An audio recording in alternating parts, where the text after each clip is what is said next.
Alright folks, welcome back once again. I think you can hear me out there. How you all doing out there in the chat room? Hope you're doing good. This is KJ with Rigged Reality Radio, your alternative to the alternative media, or at least an alternative to the alternative media. There's a lot of alternatives to the alternative media out there.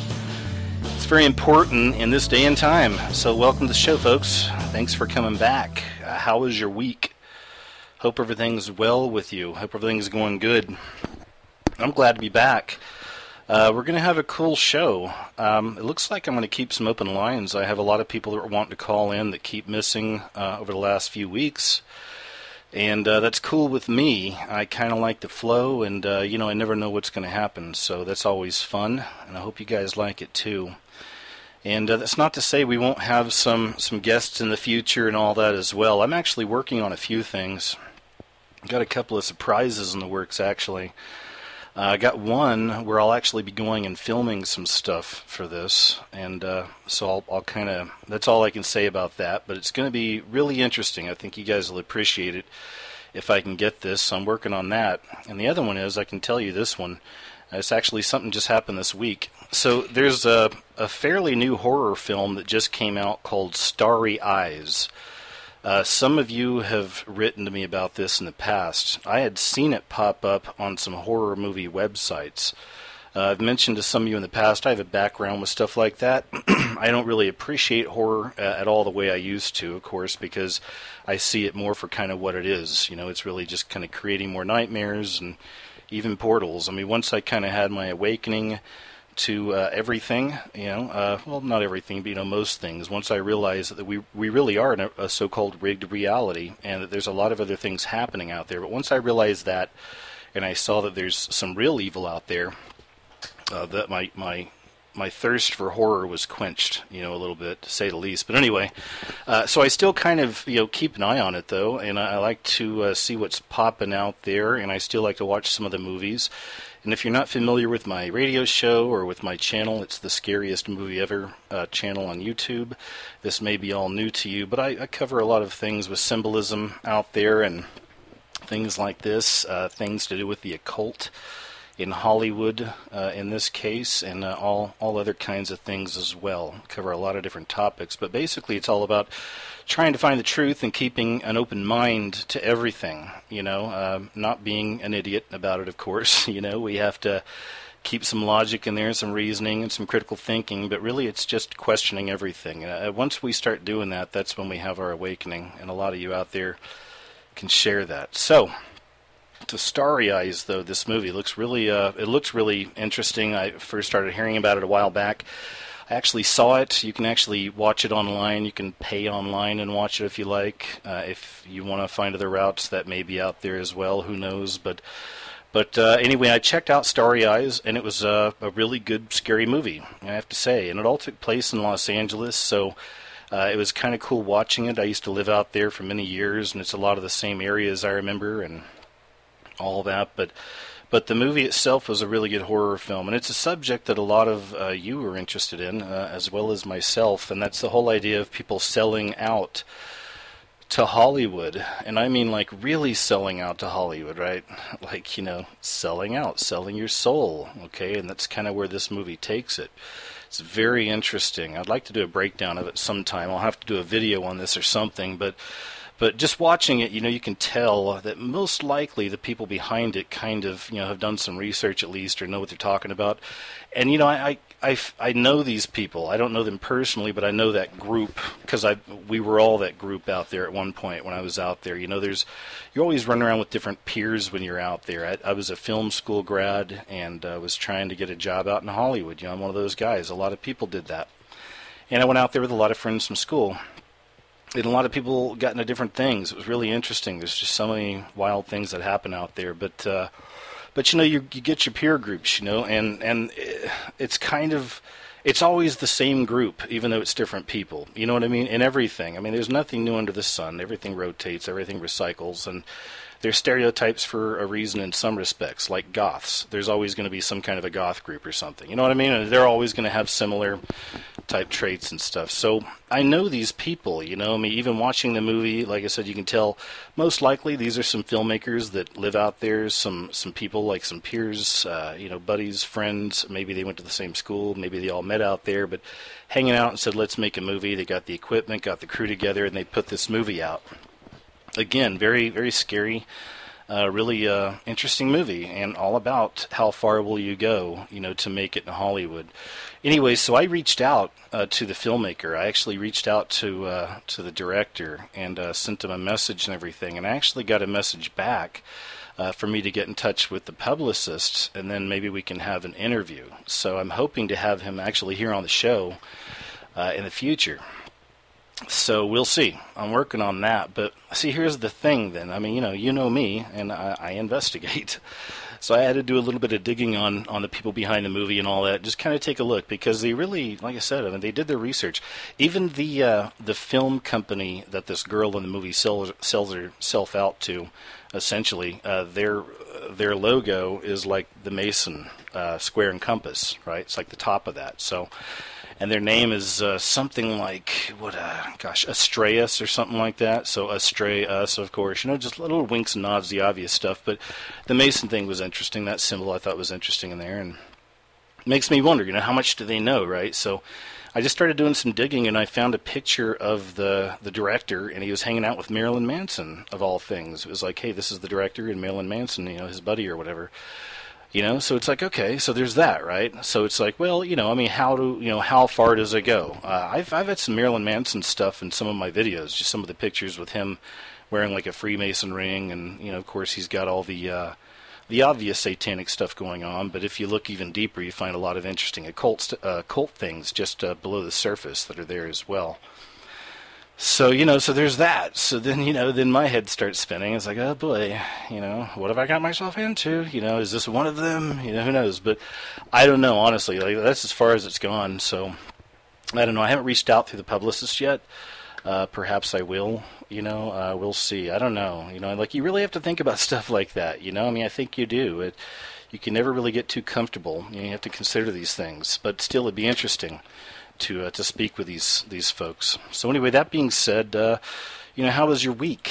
What have you been getting into? What have you been checking out? I've been looking at some stuff. I think it's interesting. It's a little bit spooky, but it's stuff that we all have to look into.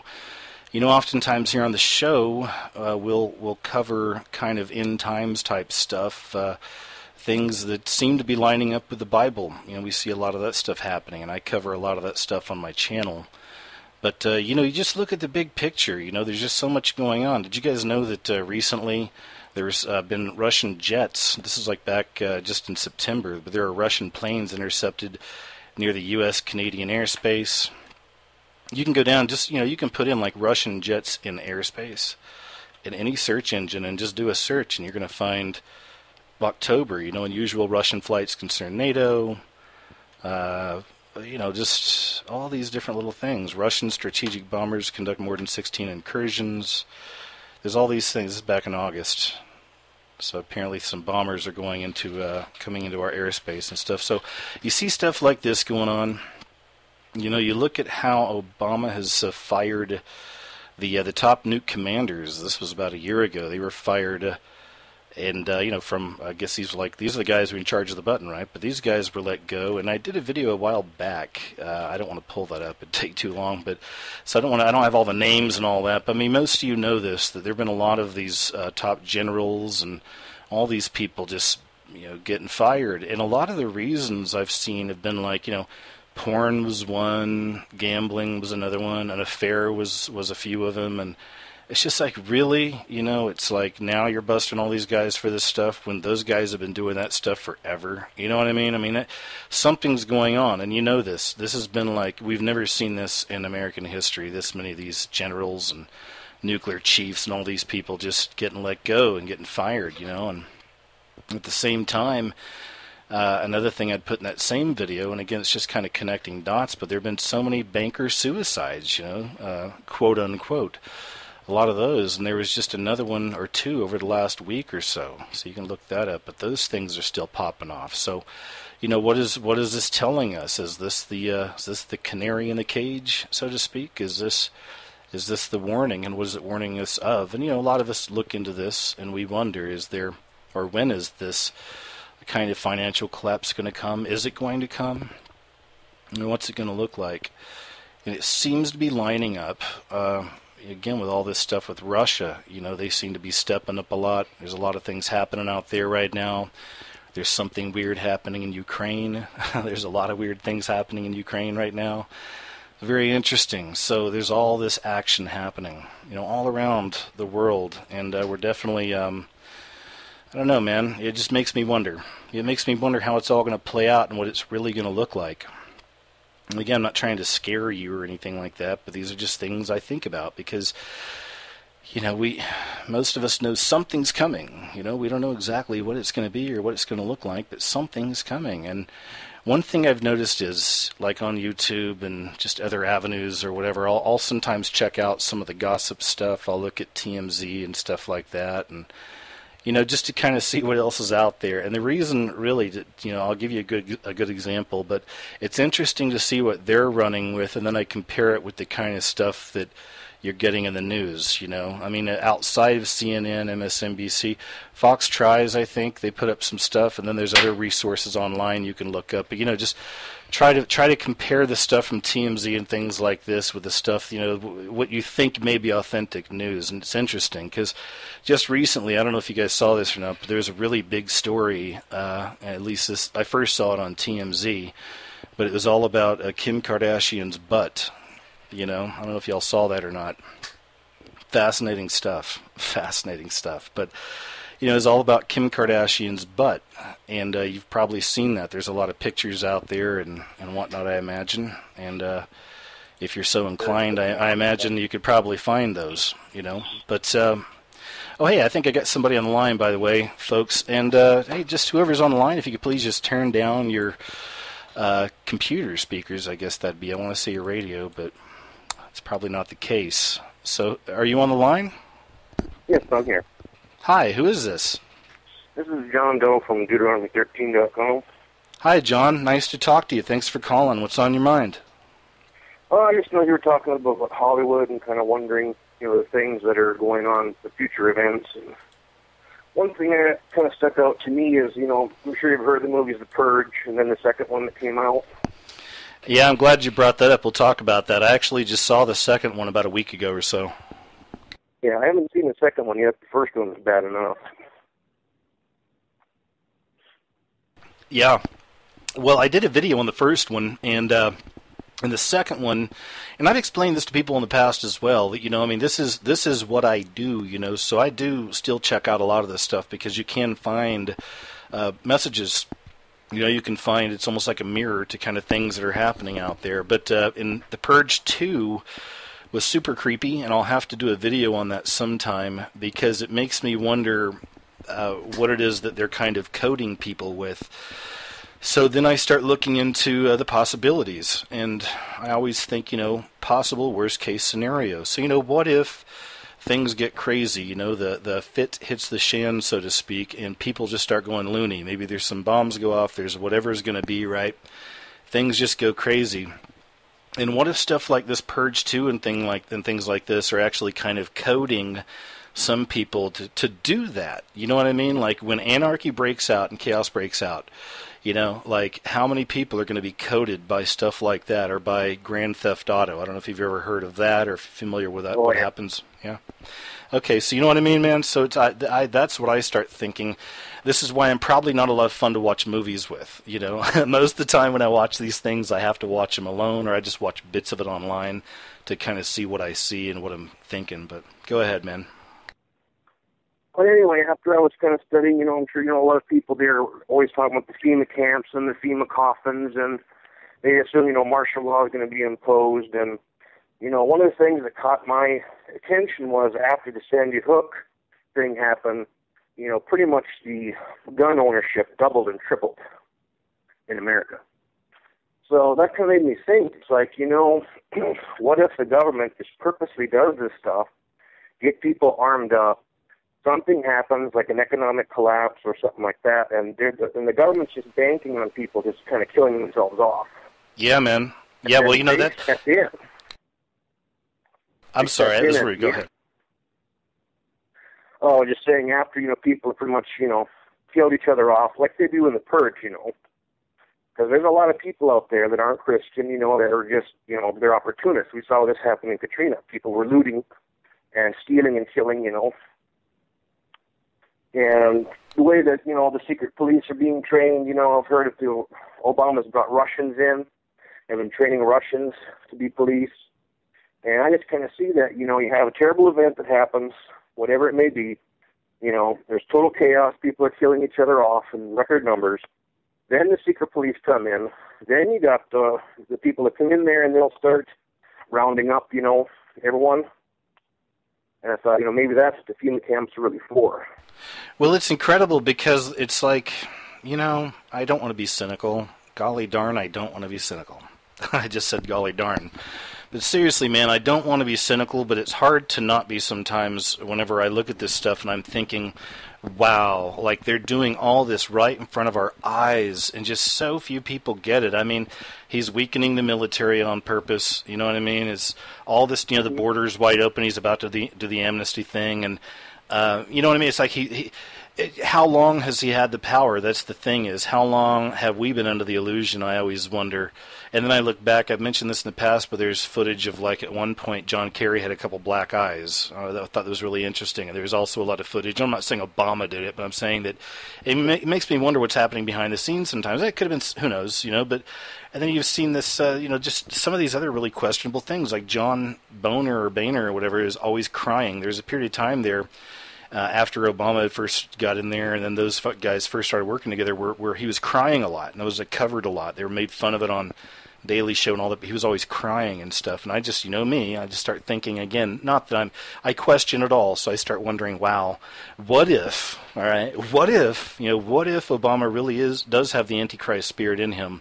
What if he's basically has told all these people at one point and showed himself and said, look, this is what's up behind closed doors, it's hi, this is me, this is what's up.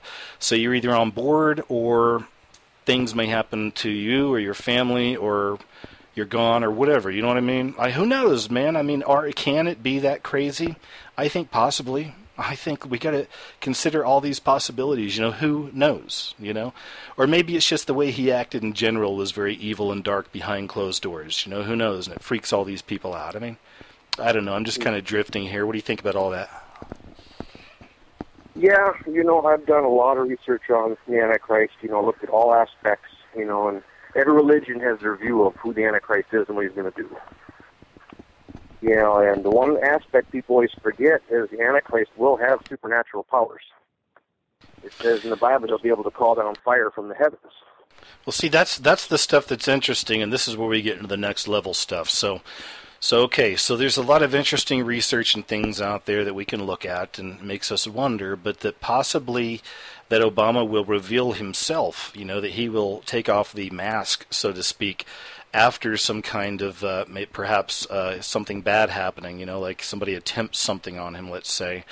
Maybe you've heard some of these theories before, yes, I don't know. And then apparently he'll suffer the head wound, and then shortly thereafter be revealed as this thing. I mean, that's a possibility, right? Is it? Absolutely. I believe it could be. I even wrote about that. There was a guy on YouTube, his video only had like 27 hits, but I put it on my website because it was such significance. He went into, like Tutankhamun and showing all the similarities and how Barack Obama means to fall like lightning, and he just put together a very well-made video. I think that's Freeman. That's probably who it is. Yeah. He showed like the reptilian in the Egyptian. Oh, that's Jonathan. Yeah, that's Jonathan Kleck. Yeah, Jonathan did that stuff. Yeah, but yeah. Well, cool. Well, hey, man. Anything else you wanted to add? That was pretty much it. Well, hey, it was a nice talking to you. I got somebody else on the line here with me, but thanks for calling in, man. Nice meeting you. Yep, good talking to you, too. All right, take it easy. Hi, somebody else on the line? Hi, somebody else on the line? Okay. Looks like maybe not. Okay. Thought I had somebody there. You're welcome to call back if you'd like. I thought I had somebody on there. All right. Well, maybe they'll call back. Anyway, until then, until we get another call, and by the way, the lines, I'll just keep them open, folks. I mean, we'll just do that. All right. But anyway, where was I? That's right. Kim Kardashian's butt, I think, is where I was. But what I wanted to say about that, oh, here we go. Look at this. Somebody wants to talk. So do we take the call or do we talk about Kim Kardashian's butt? I guess the big question here. We'll go ahead and take the call. Hi, who's on the line? Hey, KJ, this is Joshua Clemens. I'm over in Lansing, Michigan. How are you doing, man? Hey, Joshua, I'm doing wonderful. Thanks for calling. Hey, that's cool. It's really nice to be on the line with you guys. Listened to your show for a couple of months now and looked at a lot of your stuff. I'll try and keep this short. I don't know if anyone else wants to like do the calls or anything like that. No, go ahead and go ahead and take your time, man. I think I got somebody else on the line, but I kind of been rolling like that. Thanks to everybody out there. You're always really patient. So as long as it sounds good on your end, there's no feedback, no echo, then we'll just kind of keep rolling. And until I kind of lose one call, folks, I'll open it up for the rest. Looks like I'm starting to get some calls. So go ahead, man. All right, that's cool. I really just have two questions for you. I've been with the research with like Illuminati, Saturn stuff. Actually been recently getting into a lot of these Saturn things, with like how Saturn and the black sun. Could you like explain that a little bit better, or because I recently just started getting into that, and do you know much about that? And two, is like whenever you're doing this research or talking about it, do you ever feel like you come under psychic attack? And how do you like guard against that, if you will? So those are like my two questions. Is like if you could elaborate more about like how Saturn and the Black Sun cult is related to the Illuminati and stuff, and like maybe guarding against psychic attack and stuff like that. Hey, man, cool. Well, great questions. And I've said this in the past. I've done a few things with Saturn, but I'm definitely not known as one of the Saturn guys. That's not my specialty. But here's kind of what I do. And I'll say this, is I think it's a wonderful idea for a video, so I'm going to look into it, because this is kind of why I'm all over the place, because I'm definitely a jack of all trades with my knowledge, and what I'll do is I just roll with how I feel, and I'll be like, oh, I'm interested in narcissists. I'm interested in terrors or so-called reptilians. I'm interested in fallen angels. And I kind of flow with that, and then I just attack the subject for a little bit. I break out a video, and then I run away from it for a while. If that sounds, you know what I mean? So I'll have to look into the Black Sun. The Black Sun's definitely all over the place, and that's something that I know there's some people probably just frothing at the mouth right now that want to talk about. My friend Chainsaw Barbarian is pretty good with Saturn stuff. I think he'd probably know something about it. Perhaps a Marishima, I don't know. But anyway, maybe we'll get some of these guys to call in. So, yeah, sorry about that, man. But I'll look into it, okay? That's okay. No, it's totally fine. Well, the only reason why I asked is because I've through your channel, Rental Revolution, through Zendrius, through a couple other things, like it eventually comes up. And, like, even doing, like, my own research on, like, the bloodlines and everything, the Black Sun cult and, like, Pierre de Sion, it just kind of ends up being connected. Like some of this stuff goes to the same thing under different names. Yes. And so I kind of think Black Sun is just another thing of that. And That's like also researching history of Masonry. And so like, I just wasn't sure if you had to know, if you would know or anything or not. But no, that's cool. But I think you're spot on with that, though. That's what it is. I think it is just another part of it, because all these symbols have different meanings as well, and you'll see that a lot. Somebody will write to you, "Hey, idiot, this means this," but it's like, no, this means this, and that. You know what I mean? It's like, so yeah, totally there. And then I'll answer the second question as well, and that's I was just telling a close friend about this recently, but sometimes it gets that way, because sometimes after I make a video, I just get a really sick feeling, like after I'm through like doing the research and I'm putting it all together, it always feels right and like I'm doing what I'm supposed to, and then as soon as I'm done with it, and almost right around the time I'm done putting music into it, I just don't even want to look at it. I just want to get away from it for a little while, and then I just kind of like feel kind of exhausted. I'm just like, ugh, and I just have to lay around for a little bit. I mean, I'm good, but I just feel really tired and stuff, man. It takes it out of me. But then I'm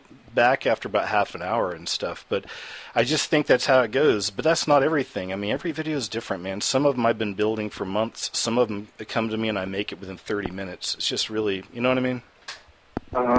Oh, if I could ask one more quick question, if you don't mind. Oh, absolutely not. Absolutely not, sir. I'm just kidding. Go ahead.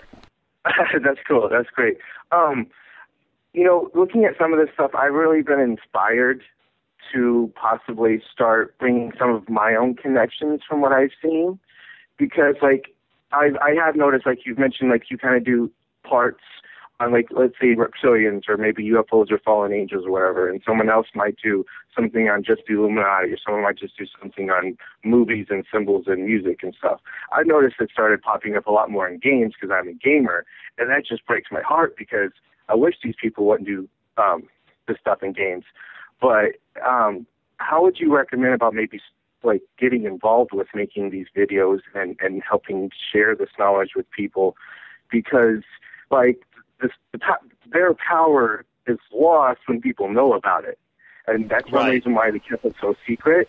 But like I kind of don't know the first thing about video editing or how to collect this stuff legally without copyright or anything like that. How would you suggest an inspiring researcher to make a video? Would you be willing to answer that question? Absolutely not, sir. No, I mean, of course, yeah, man. And here's what I would tell you is, first off, I'm really glad you're taking that step because that's what you're supposed to do. You know, it's like you didn't know this stuff, you started learning it, and now it's you're like, even like now, you're like, well, you know, KJ, I wish he would have done a little more on that, or then I wish this guy would have done that, or Red Pill did this, or whoever did that. You know what I mean? And then that's what's supposed to inspire you. So you're being inspired, man. And then you're like, okay, then maybe if I do it my way and show people, and that's exactly the way it works, man. That's perfect. Now, as far as how you do it, a lot of different ways. There's a video editor in YouTube, and you can always talk to me on YouTube as well. Once you kind of get going, hit me up on messages or whatever, and we'll talk. But, you know, you can get into that. You can look into Screencast-O-Matic is a free screen grabber thing. And then there's like... Yep, or you can just go do an internet search of a free screen recorder, and you'll find all kinds. Okay. I would do that, man. Kind of do that. And then as goofy as it sounds, you know, I utilize the internet sometimes the way it actually is intended to be used, I think, and that is to actually find information and all kinds. But I ask it everything. I mean, how do I go fishing? How do I do this? I would just put it in there, just ask a simple question, you know, how do I record videos for? You know what I mean? And you're going to get so many great forums. And so I hope that helps. Okay. It really does help. I really appreciate that because I've seen some from your videos. You sometimes use Windows Movie Maker and sometimes you use something else. And I thought about trying that, but it's kind of wonky. So I really do appreciate it. And you mentioned that if I had other questions, I could message you on YouTube. My YouTube account is Adrago17. I don't know if you've ever occasionally saw it, but I've made a few comments. But how would I message you on that? Like, well, you know, how does that work? You can just go to go to my YouTube channel and then go to the discussion area and just type in something there if you like, and we can go from there. Okay, all right, cool. Well, thank you very much, KJ. I'm sure other people have questions and want to get involved or ask in the discussion or whatever. I really appreciate you taking my call and the time and the care that you took for my questions. Thank you very much, and God bless you and everyone else. So thanks, man. Thanks, man. You're welcome. Take care.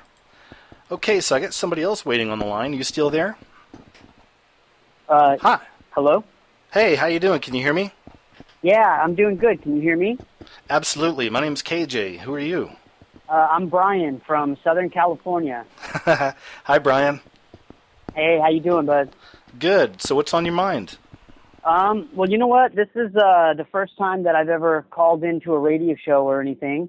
And cool. So excuse me if I'm like a little nervous or anything like that.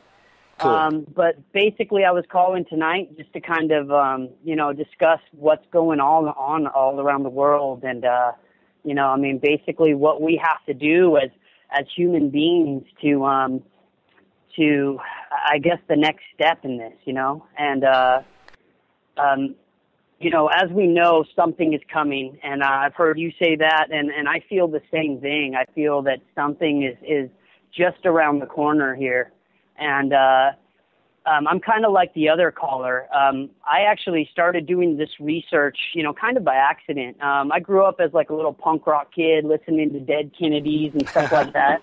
So all the music I listened to always talked about the corruption in the government and what was going on in Cambodia and, just all around the world.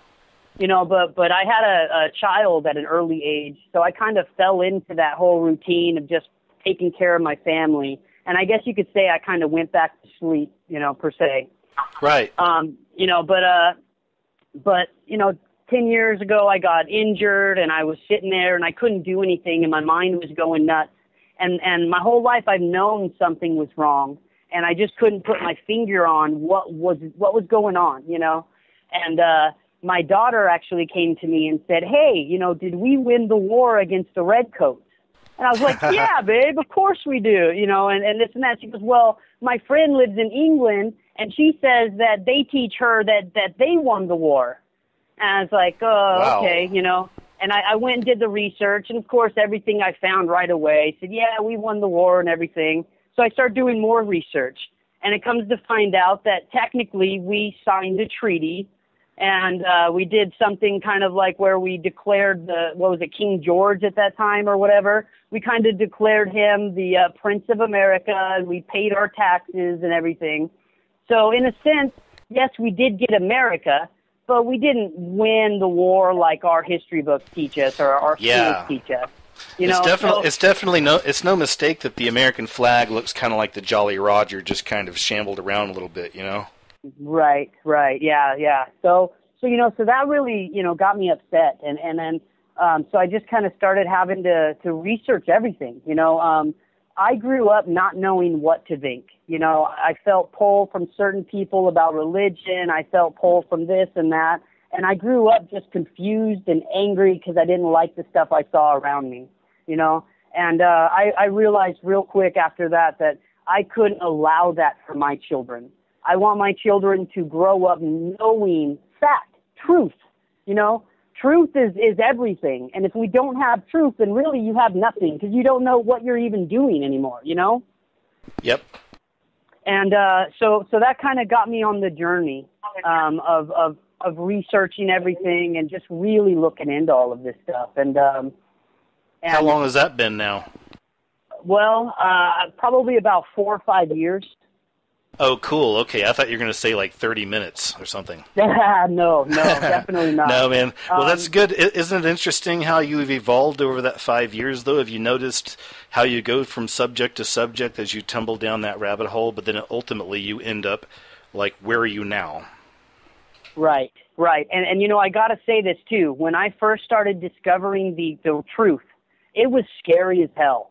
I was afraid, and I can understand how people react to this stuff because it's trippy having your whole world, everything you thought you knew, as being a farce, So I did that, but now that I'm here and I've accepted the information, and I got to admit that I have never been happier.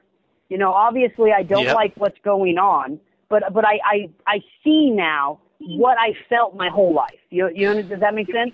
Well, it does, because even here's the thing is sometimes we forget, it's the old grass is always greener thing. And we forget sometimes how miserable we were when we were locked in the Matrix. Even though a lot of us were, there's different levels of being locked in. Some people are more awake than others. But you know what I'm saying? Like there was one point where we really cared about their Kardashians, some of us. We really cared about Dancing with the Stars, or we really cared about what Bill O'Reilly told us, and we really hated those liberals, or we really hated those conservatives. You know what I mean? We got locked up in that paradigm, and I used to be really passionate about that. Even with your art school, I was a right-leaning person and would argue, conservative politics and stuff sometimes, and unbelievable, So it's like, and that's really hard to let go, is programming you've had for so many years for all of us.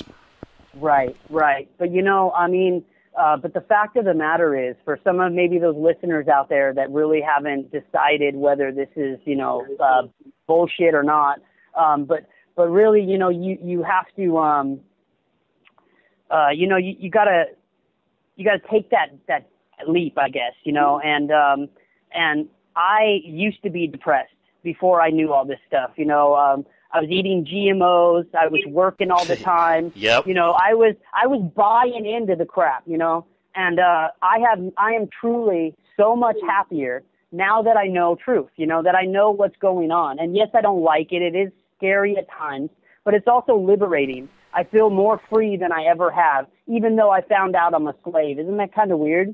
Man, I love that message. That is so exactly how I feel too. I mean, it's perfect. Yeah, exactly. I feel free, man. I mean, knowledge sets us free. We're learning these things, and it is painful at first, but ultimately it's totally liberating.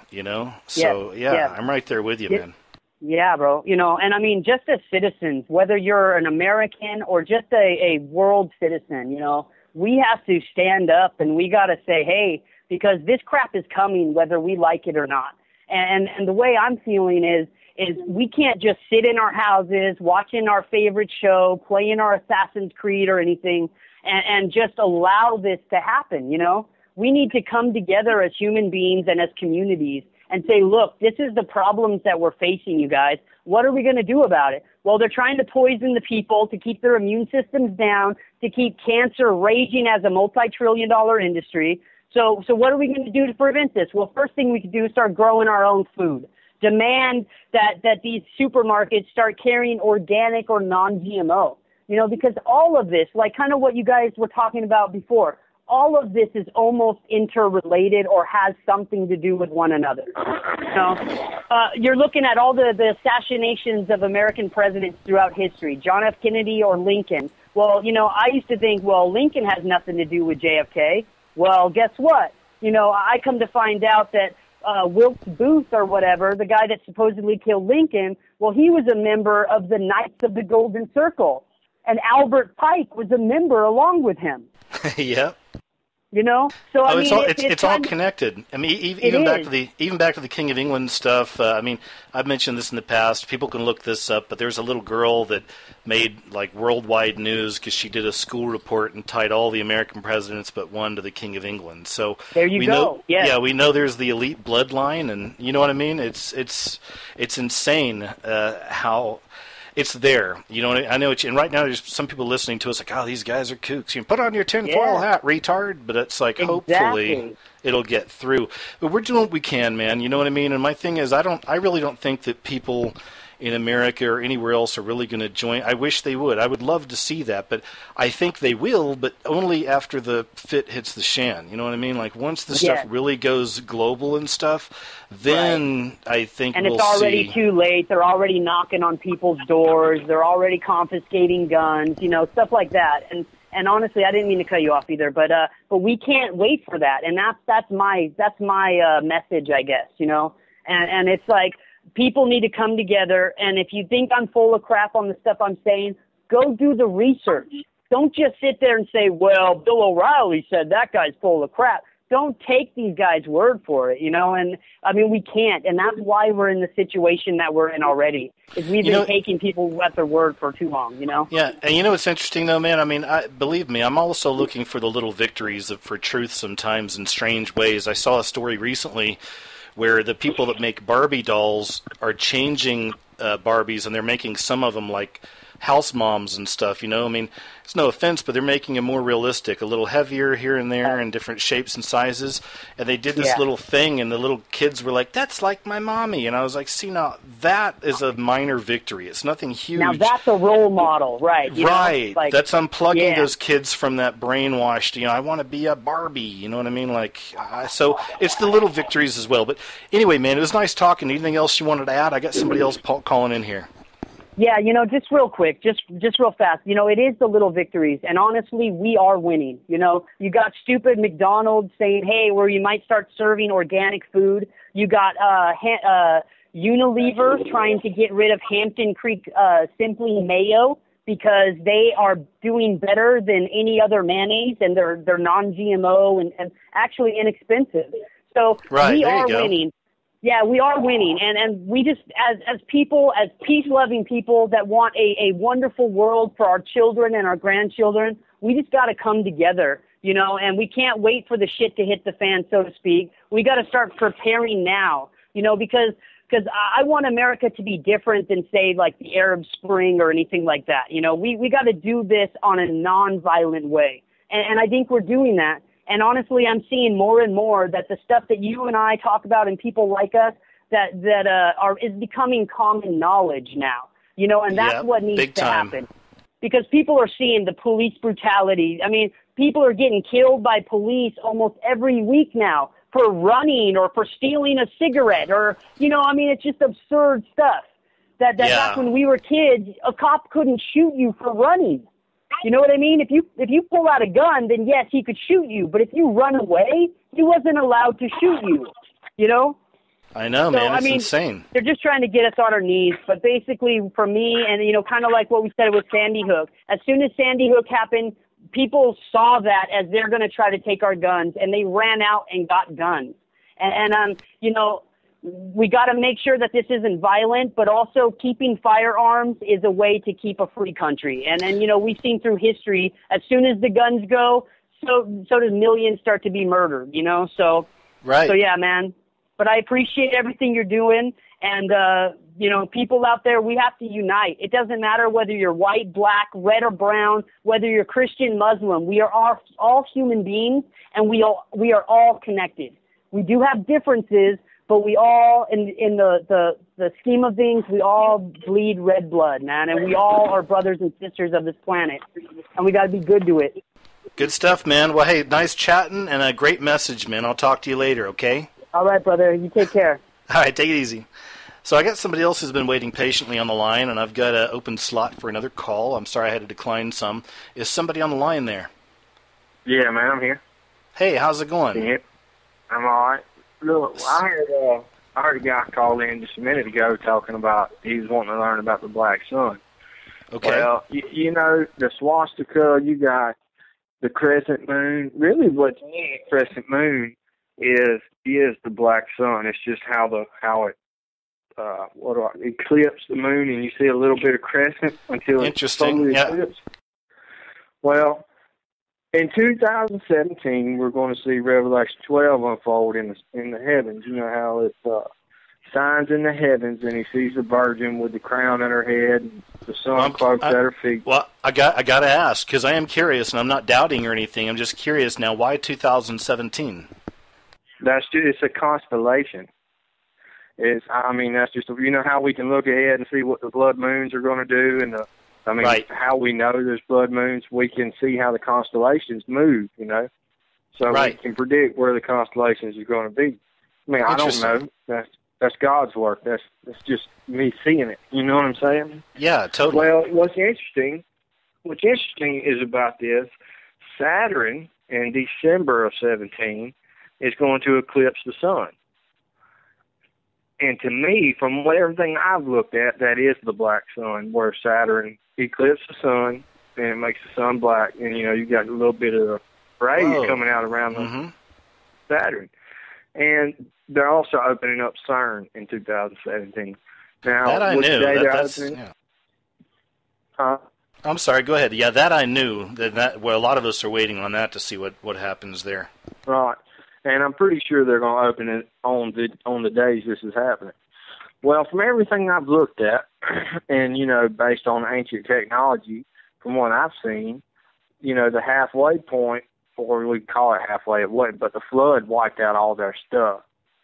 So Babylon, when Nimrod said, let us build a tower to kill God, is what they're trying to do. Well, there was a prophecy, I forget what scripture it is, to rebuild Babylon with the original bricks. Well, Saddam Hussein rebuilt it with the original bricks with his own money. He didn't use government money. Well, it's not big. It's not even taller than the pyramid. So Bab means doorway. Some people say El means Saturn. Some people says it means God. And some people says it means mighty men. To me, when they invaded Iraq, they went in after a Stargate. Let me ask you, did you hear about that so-called sacrifice table they found in, I think it was in Baghdad, underneath the ground? Did you hear about that? Where, under the temple? Yeah.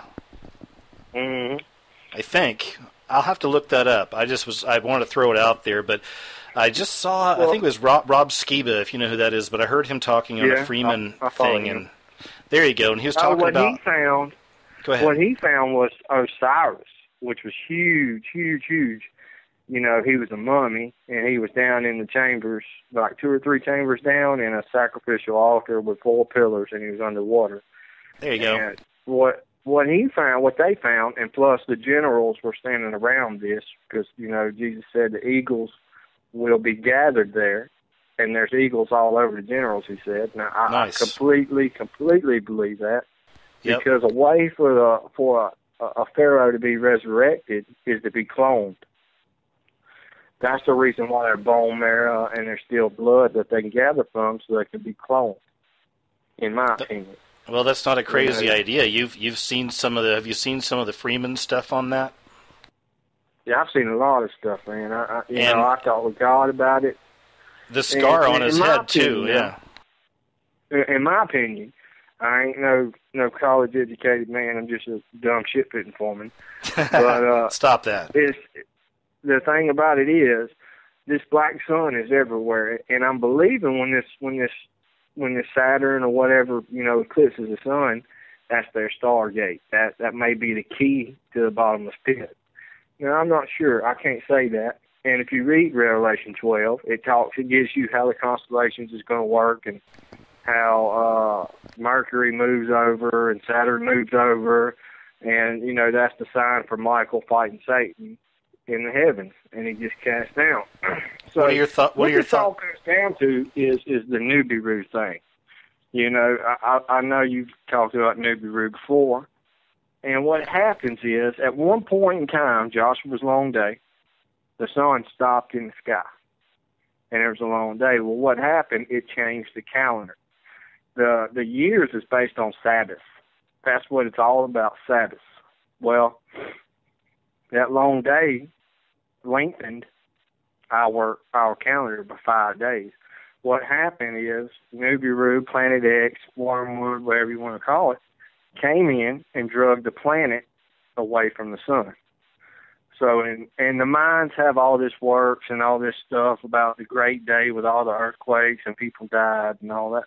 So in order to get back on prophecy along where Jesus stands, this planet has to come back in, pull us back in closer to the sun, and get the days back the way it was. And when that happens, it's going to be the great earthquakes. It's going to be awful, tsunamis, everything. But that's prophecy. That has to happen. It has to happen. Yeah, yeah. Chemtrails or hiding this thing. I mean, I just it's crazy how this got to go down. Well, it's interesting because, you know, we see this time and time again, maybe every few months or so. Somebody will pop out a video filming the couple suns or whatever, right? Like, you know, at a certain angle at a certain time of day.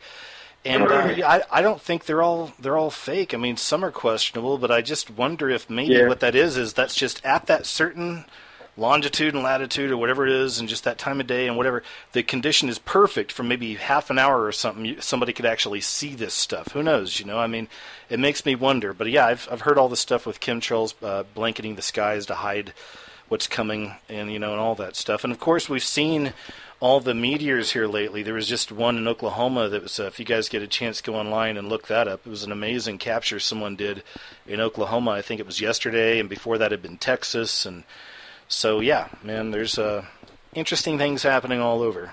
Go ahead. Well, you know, when this happens, and it says, God says the men's hearts will fail when they see these things.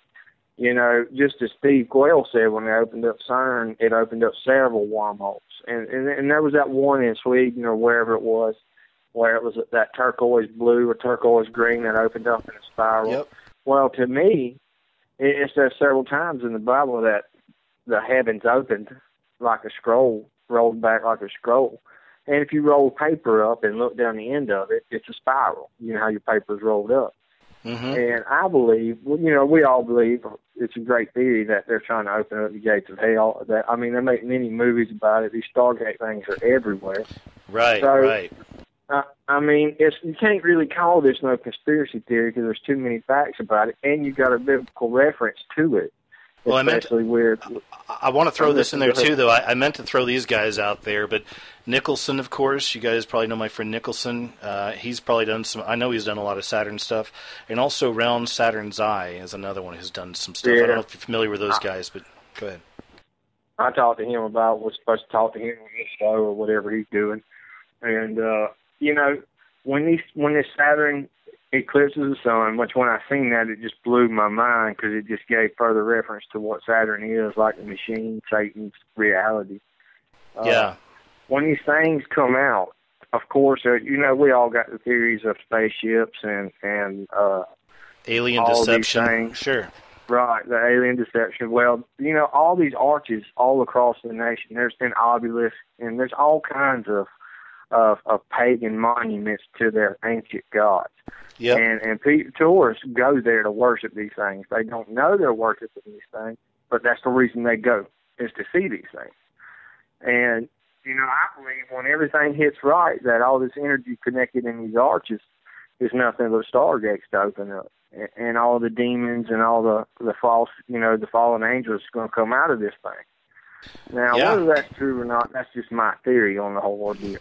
I think it's a really good theory, man. You're not the only one. I've seen a lot of interesting things heading that way as well, so who knows, you know? And you know, they got the space station up there. We don't really know a whole lot of what they're doing. They built a space station up there with all these satellites. Man, there's like thousands upon thousands of satellites up there. Why do they need all these satellites? What's this giant space station doing that exploring? What are they exploring, you know? I get it.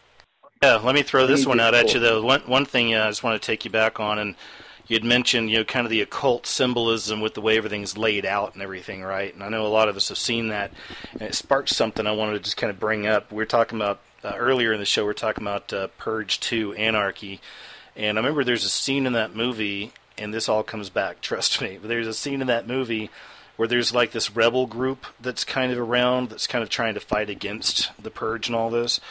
But at one point you see them talking or something, and their kind of logo, they have a star. It's like a pentagram kind of twisted down, but it's missing a leg, and it's the same way if you look at, I think it's DC, right? If you look at the Google Earth map for DC, it's a pentagram missing a leg, and it was like the same one. See what that gives power to the pentagram is. I read up on that the other day. You know, a pentagram, the points are supposed to symbolize fire, earth, water, and air. And the fifth one that you stand on, and it's supposed to be your spirit too. You know, all them witches and man witches go up there and they do them rituals and conjure up demons. We've all heard about the Hollywood ordeal where they stand on the master and get demons to follow them and whatnot. But the broken one is where it's split, and they can split the power and cast out to a direction. It's kind of like, you know, how the spirits over nations and they control the nations. We've all heard that. It's kind of like that where they cast out the demons and they're putting a power to a certain area, from what I understand. I could be wrong, but no, that makes sense. That's what the broken pentagram's about, from my gathering on. I'm sorry, go ahead. So when they stand on this thing and they're conjuring up like Sandy Hook, we all know Sandy Hook, nobody died. Everybody's waking up to that. And you know, I woke up, God woke me up. He pulled me out of the matrix himself, and I thank God for that because, you know, I love the world. I'm here to tell you, I love the world. Yeah, we've all been there, most of us at least.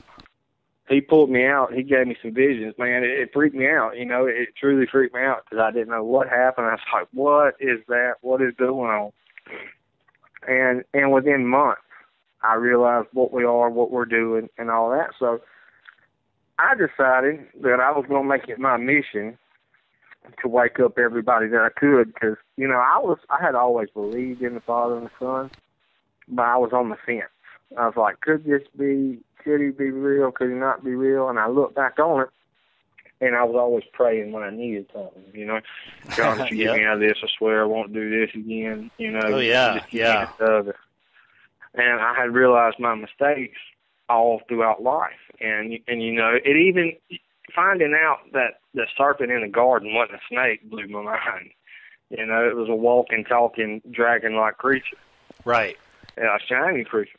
And, you know, he opened up my eyes. So I decided I'm going to show everybody what I know. And let's just take Facebook for an example. I started posting all these things. I posted some of your shows on the YouTube channel and whatnot. Thank you. And you're welcome. And, you know, I looked and seen the difference on my news feed. Some people called me crazy, and some people went straight to God, like, boom, man, if this is true, God's got to be real. You know, Right. You can wake up a lot of people by showing them the enemy. Totally. You know what I mean? That's my whole if shtick. There's a devil, there's a God. Yeah, so, that's my shtick. Yeah. and this Saturn thing, the Stargate thing, this CERN thing, is a very, very huge, intense deal. I mean, they say they created the internet, and the Hopi had a prophecy that spiders would cover the world with their web, you know, outside the whole world. And that could be the grid system. You know how the grid system and the ley lines work, and how portals where the gas lines work and whatnot. Sure. So that could be their prophecy fulfilled. And what I'm thinking, you know, on the Masonic temples, some of them have weaving spiders, do not come here. That's Bohemian Grove's thing, yeah, exactly. And weaving spiders come not here. And you know what that means? That means it's the one place they can be honest with each other. Right. I really believe that the weaving spiders just don't take our information out to where everybody can see it, you know. Right. That's just what I think about it. And especially Bohemian Grove, man, that is some sick, twisted stuff. I'm not. How can one run around and have sex with another man? Yeah, but you know what I think now is, now that that's been so out there, because that's what woke me up was that subject. I saw that Alex Jones movie, and it like rocked my reality for a while. But now sometimes I wonder, you know, so we all know about that stuff, and they have like every year now people go out there and protest, and you know, you can see video and all that stuff. But it makes me wonder, where are they doing the real scary stuff now? You know, I'm sure they're probably down in some of those bunkers, those underground things, and doing all kinds of kooky, creepy things, you know. So, well, you know, speaking of that, they claim there's a bunker underneath the White House. Now, I don't know. I've heard several people across the internet talk about it, and especially with the bloodlines, you know, Satan's serpent seed, with, you know, how Brad Pitt and Angelina Jolie and all that related to this guy and this guy. Well, in order to stay and do what they do, you got to keep doing them sacrifices and rituals. Well, you know, you got to have a place to do this, and as Cat Williams talked about, the Mantis is one of them. Are you still there? I think I may have lost you. Yeah, go ahead. They got to sacrifice these kids, and, you know, which is great, man. I wish I could find these places, you know. I know. It has to be us against them, because we know the cops ain't going to help us, because they're involved in a lot of this stuff, too. Yep. But anyway, there's supposed to be one underneath the White House. We know 90% of them are satanic as you can get. Totally. And there's supposed to be several bunkers, like in Colorado, Ohio, Utah, and especially Washington, D.C. Now, whether there's one down there or not, I fully believe there is, because they got to continuously do their Father's work. For sure. And continuously do these rituals. Yep. And people's got this misconception that Satan loves his fallen angels and he loves his people. They have a wide misconception. Don't think that Satan ain't beating on them angels. I mean, if they don't do what he tells them, or they don't go down like it's supposed to, he don't care for them either. He's beating on them just to push them harder to screw with us. Yep. So all these angels, and if you read a lot of these lost books from the forbidden, you know how the Vatican took all them books out. Yeah, the Apocryphas and, you know, like Book of the Enoch and all that. Yeah. Yeah, there's like 60 of them, and I have a hard time trying to get Christians to understand that all of these were in the Bible, and the Vatican took them out. They always use, my God's bigger than that. Well, yes, I agree. Our God is the universe, and he's in us. But he didn't give the Vatican permission to take them books out. Yeah. If you would read these books, you would understand why all these people worshipped all these serpents. The seraphim is what they was worshiping. Yep. And the seraphim are flying around and coming to the ground. It's the reptilian that this Yep. the Truther Network, the Truther movement is talking about. Well, there's still sightings of these winged serpents even now. I did a video on that a while back, but absolutely, man. And you know what? I hate to have to cut you off, man. We're rolling good, but man, I've been getting hammered with some calls, so I need to probably go ahead and move on. But we had a good time. We had to get back together on another night on next Thursday or whatever. Please do, man. I'll give you a call when we finish on the Lost Books. How about that? I'd like that a lot. All right, brother. You have a good night. Thanks. You too. Take it easy. All right, so I got somebody else waiting on the line. Are you still there? Hey, can you hear me? I sure can. You're a little low, but thanks for calling. Can you hear me okay? Oh, yeah. Sorry, I'm a mumbler. I'm really nervous right now. Oh, man, no reason to be nervous at all. Please, go ahead.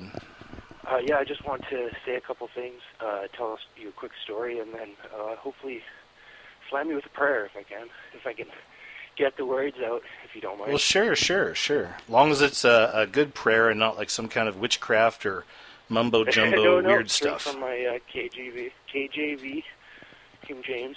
Fair enough. Okay, go ahead. Okay, so first thing I wanted to say was, all men are judged by their fruit, right? And I've been noticing a lot of, lately I watch a lot of channels, right? And people are kind of unintentionally fear-mongering, difficult to approach, but I've noticed channels like yours, like Understanding Conspiracies. Yeah. I'm listening to his lately, and that's really good stuff. And you guys are the only ones that aren't, preaching be afraid. And oh, thanks, man. Well, let me tell you real quick. I got to fess up to something. Is that I did? Can you hear me? Okay. Yep.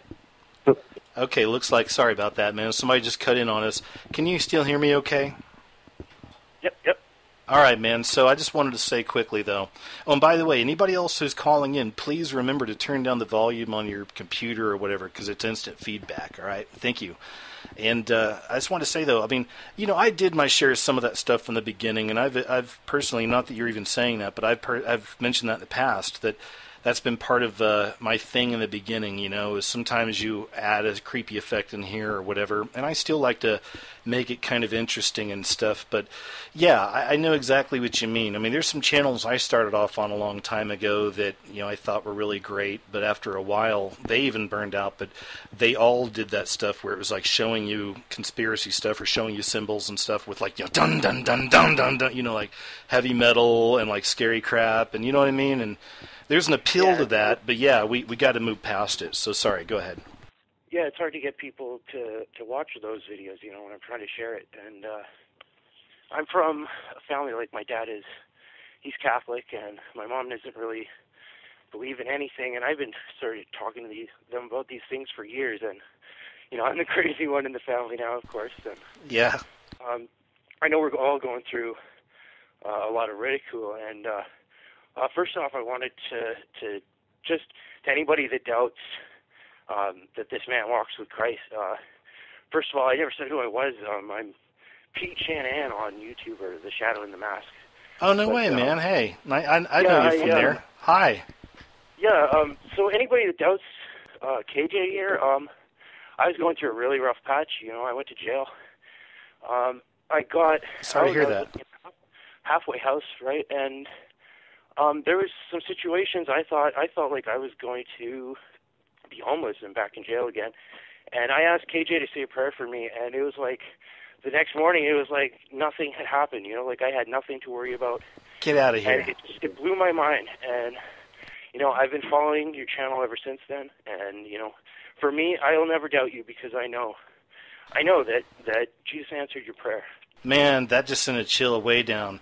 Thank you. That's the stuff that just like totally freaks me out, and it happens sometimes. And of course, it's all glory to God and everything. And I'm just really honored that. Wow, I'm glad that you're taken care of. Anyway, that's the big thing. Is everything okay now? How's things? Yeah, actually, that was my story. Is recently, like I just sent you that message about reading the Bible. Yep. And, since I was in jail, I haven't picked it up. It's been so difficult. Like, I've known I should, but, so finally in the last few days, I've been reading it every night. And actually, it was 2 nights after I sent you that message, I saw a UFO in the sky. What kind? It was like an orb, I think. It was just like a light. Yep, and those are all over, huh? Yeah, I wouldn't have looked at the window normally, but I just saw this something like a sparkle in the corner of my eye, so I looked out, and it was brighter than any other stars, and it was twinkling.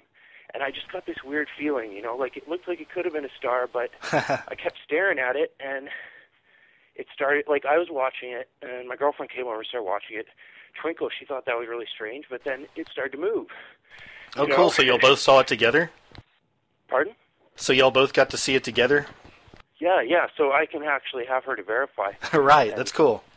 And, it started dancing around, and I just got like this sort of sick feeling in my stomach, like this thing was watching me, right at this moment. And yeah, I just started reading the Bible when I knew, I finally answered that. And I think it was sent to intimidate me, to stop. But, the first thing I did is I started praying. And then eventually I went and I picked up the Bible, and I just sort of the thing I do, right, is I open it and I go to whatever page I feel like to open it and read the passage. And that's what I've been doing every night, and it's like groundbreaking every time. Well, I think I think it's great because you're to me, everything you're saying is you're going to God as a child, and you're opening yourself up to that, to where I've always said the Bible to me is a spiritual look. It speaks to all of us individually. That's why I hate it when people yell scriptures at me, through the way they see it. All of us are like that. So I love that you're coming at it with an innocence and a kind of a purity, and I bet you that's why you're getting to see things like that. Yeah, it's because like what I'm reading, it was because I asked the Spirit to guide me there. So when I read it, it applies to me. It's not like I'm just reading a book, It really is. It's an interaction with God, and it's amazing. So I opened up the book, and I ended up on the Epistle of Jude. And do you mind if I read it? It's just a page and a half. Yeah, man, go ahead. And then after that, I'll just have to move on. So I want you to add anything else you might want to add in there at the end. Okay, go ahead. All right, sure. Okay, so Jude, the servant of Jesus Christ and brother of James, to them that are sanctified by God the Father and preserved in Jesus Christ and called, mercy unto you, and peace and love be multiplied. Beloved, when I give all diligence to write unto you of the common salvation, it was needful for me to write unto you and exhort you that ye should earnestly contend for the faith which was once delivered unto the saints. For there are certain men crept in unawares, who were before of old ordained to this condemnation, ungodly men turning the grace of our God into lasciviousness, and denying the only Lord God and our Lord Jesus Christ. I will therefore put you in remembrance, though ye once knew this, how that the Lord, having saved the people out of the land of Egypt, afterward destroyed them that believed not. And the angels which kept not their first estate, but left their own habitation, he hath reserved in everlasting chains under darkness, unto the judgment of the great day. Even as Sodom and Gomorrah and the cities about them in like manner, giving themselves over to fornication and going after strange flesh, are set forth for an example of suffering the vengeance of eternal fire. Likewise also these filthy dreamers defile the flesh, despise dominion, and speak evil of dignities. Yet Michael the archangel, when contending with the devil, he disputed about the body of Moses, durst not bring against him a railing accusation, but said, The Lord rebuke thee. But these speak evil of those things which ye know not, but what they know naturally as brute beasts, in these things they corrupt themselves. Woe unto them, for they have gone in the way of Cain, and ran greedily after the heir of Balaam for reward, and perished in the gainsaying of Kor. These are spots in your feasts of charity, when they feast with you, feeding themselves without fear. Clouds they are without water, carried about of the winds, trees whose fruit withereth, without fruit, twice dead, plucked up by the roots. Ravaging waves of the sea, foaming out of their own shame. Wandering stars, to whom is reserved the blackness of darkness forever. I thought that was interesting. And very much so. Also, the seventh from Adam, prophesied of these, saying, Behold, the Lord cometh with 10,000s of his saints, to execute judgment upon all, and to convince all that are ungodly among them of all their ungodly deeds which they have ungodly committed, and of all their hard speeches which ungodly sinners have spoken against them. These are murmurers, complainers, walking after their own lusts, and their mouth speaketh great swelling words, having men's persons in admiration because of advantage. But, beloved, remember ye the words which were spoken before the apostles of our Lord Jesus Christ, how they told you there should be mockers in the last time, who should walk after their own ungodly lusts. These be they who separate themselves, sensual, having not the Spirit. But ye, beloved, But ye, beloved, building up yourselves on your most holy faith, praying in the Holy Ghost, keep yourselves in the love of God, looking for the mercy of our Lord Jesus Christ unto eternal life. And some have compassion, making a difference, and others save with fear, pulling them out of the fire, hating even the garment spotted by the flesh. Hey, man, so I am really sorry, man, really, and I really hate to cut you off in the middle of that, but I'm getting a lot of callers coming in, too, and not to be rude, man, but I need to move on, okay? Okay, that's all right. I was just glad to call in, and, keep up the good work. You're awesome, dude. Love man, you, bro. Thank you, and like I said, man, and likewise, and I feel like, I'm the guy that cut off the guy in the scripture, but I just want to try to get some people in, man. But nice talking to you, and cool. Call me back next week, okay, if you can. I will, absolutely. Take care. Right, Pete. Thanks. Okay, so I got somebody else waiting. Thank you very much for your patience. Who's there? KJ, it's Tim. Timmy. Hey, Tim. Hey, what's up, man? Hey, not much, man. This show's been awesome, dude. I wanted to say that it looks like God's using this show to unrig reality and show us what's really going on. Oh, shucks. I hope so. Cool, man. Thanks. Yeah. Well, I wasn't really sure exactly which direction to go, but that book of Jude right there is one of the best ones about the fallen angels, so maybe I'll chime in about that. What's cool is Jude was actually one of Jesus' brothers. James and Jude were both brothers with Jesus, so it's interesting that they would refer to the fallen angels, the wandering stars. And what's cool is in the book of John, the Gospel of John, he says in the beginning was the Word, and the Word was with God, and the Word was God. And the Word is a name for Jesus Christ. It tells us that in the book of Revelation. But what's interesting is it says that in him was life and light, and that light was the life of men.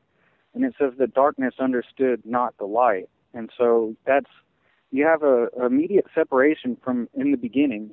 God said, let there be light. And I think what's cool is God creates with his Word.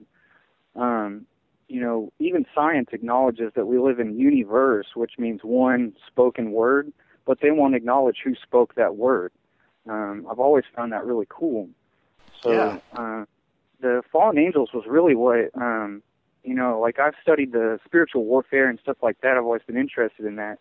But what I think is interesting about the spiritual warfare is, just like we have ranks in our military, angels are ranked in the same way, powers, principalities. There's a whole bunch of them, really.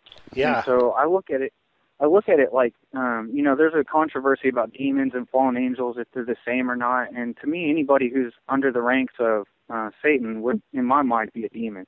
Yeah, I think it's a decent catch-all kind of thing. I mean, and I have broken down the specifics on it, but I mean, just for everybody, I think it's safe to say, Yeah, I've had to argue with that, and it's like we're wasting time arguing about this, Yeah, exactly. But so when you look at the different ranks, I think that a lot of those orbs that are showing up, we were talking in the chat room about plasma technology, and so I think some of those orbs are technological, just like I think some UFOs are actual machinery, and then I think some of them are. Well, let me throw this one at you and see if you know anything about this. Then, considering that they might be made up or whatever, these orbs. But I did a video way back, like a few years ago, and I still see it happening now. So I need to do another updated video. But a lot of big natural events, like the big Oklahoma tornado, I did a video on. I think maybe the Boston bombing had one, the so-called bombing. But a lot of these different things, these orbs show up. You've probably seen some of that, yeah. Yeah, I think the Fukushima had some of that activity going on too. So I think some of them are definitely spiritual. And like I've said before, everything, in my opinion, starts in the spirit realm and then manifests physically. Yeah. So I think a lot of times when you see these activities, which are spiritual, like the video you made about Oklahoma, there's definitely a spiritual war going on. I think that those entities... Yeah. I think those entities do show up in that, sometimes that, that orb shape. And this is something else I heard, which is interesting, is that with the human eye, you look forward and what you can see is visual. You know, it's all about light and how your eye takes in the light. Mm-hmm. But I heard that you can actually see the invisible spiritual realm better out of your peripheral vision, out of the corners of your eyes. Yeah. So a lot of times if you see a shadow person or see an orb or something, it's usually in the corner of your eye, but when you look directly at it, there's nothing there. Right. I always thought that was pretty fascinating because I've taken some family pictures like at Christmas and stuff, and man, there's like a million orbs in the picture, and you know it's not like just the refracted light from dust particles or whatever. Like there's literal orbs in there, but they're not. You don't see them unless you're looking at the photo, you know?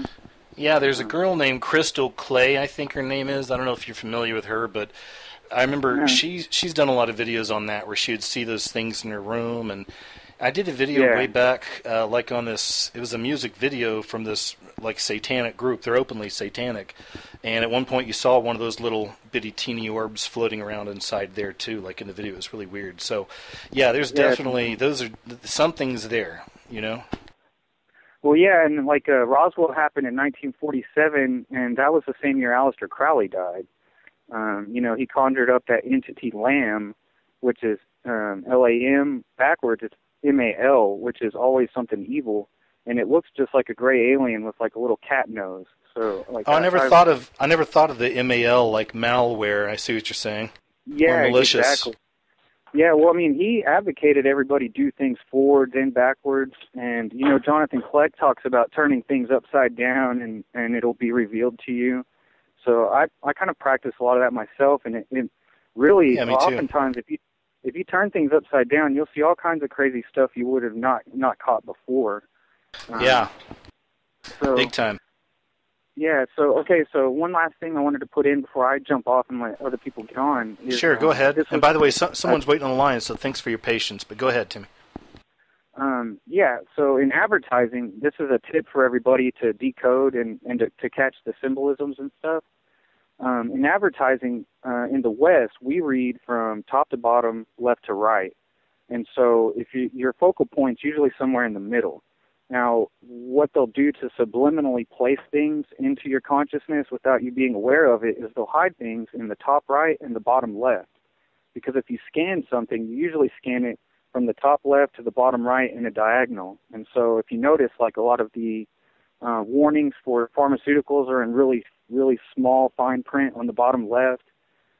So you can do an exercise like when you watch TV, just watch commercials and just keep your eye placed on the bottom left or the top right, and it'll blow your mind some of the things that you'll catch that you never would have seen before. Wow, that's really interesting, man. Very interesting. Yeah, I think they teach that in like design classes.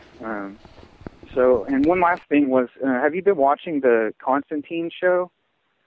No, I did a video. I put it in one of my videos as a compilation thing, but I really haven't been staying up with it because I'm sure every week there's something in there. I'm kind of watching Gotham every week, but yeah, Gotham was a lot better than I expected. I thought, how can you make a show about Gotham City and not have Batman in it? It didn't make any sense. But yeah, I think they're pretty successful at getting an entertaining story going. But you know, Constantine's based off of Hellblazer, the comic book.